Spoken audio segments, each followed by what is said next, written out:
There's this little book called 50 Shades of Grey that has somehow reached New York Times bestsellers list for several weeks.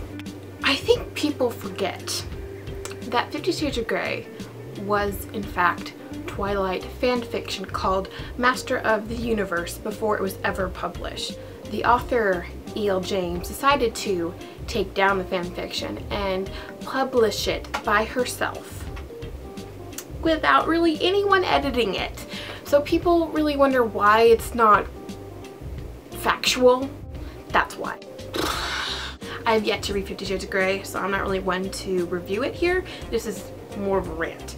But if you read it, be my guest. It's just not for me, and I'm not here to put it on a pedestal. So if you don't want to see your book bashed, I would leave.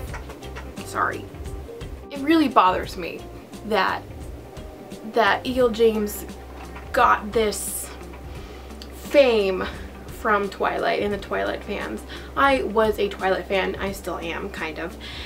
No, I still am. I'm still a Twilight fan, and I have refused to read 50 Shades of Grey. Now, I read fan fiction. I remember this Master of the Universe, and everyone was talking about it. Everyone wanted to know what it was, and they were all raving about it, how it was just so great. And I was like, okay, I'll read it.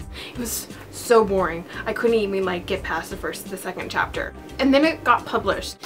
Those characters were Bella and Edward, and you can figure out which one's Rosalie, which one's Emmett, which one's Alice, which one's Esme, which one's Carlisle. You can figure all those characters out. To me, I loved telling people that, because people who were Twilight haters and they read 50 Shades of Grey, they're like, oh, it's so good. I'm like, what are you talking about? It was Twilight fan fiction. That's how good it was. Did you know that there are over 120 fan fictions published right now? Twilight fan fictions published. There are over 120 of them on the shelves. It set off this huge publishing thing that just makes all these fan fictions into novels, and people are buying them. You could read it for free online. Why do you keep buying them, people? I don't understand.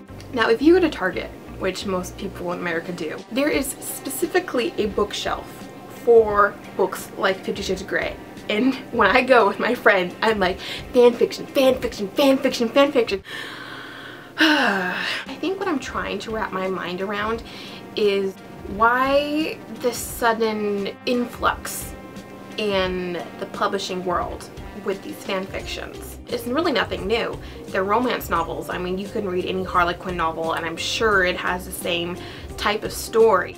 It has created a new category or a new genre in books. It's called new adult. It takes older characters, young girls, really like in their 20s.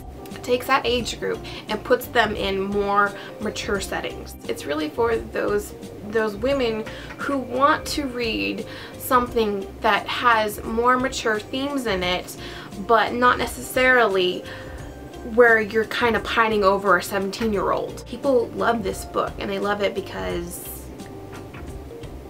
it has sexual things in there that is kind of taboo in our society, and people are interested and everyone's curious. And the story is lacking. The characters are dull. Why is 50 Shades so popular? There are so many other good new adult books that should have that popularity.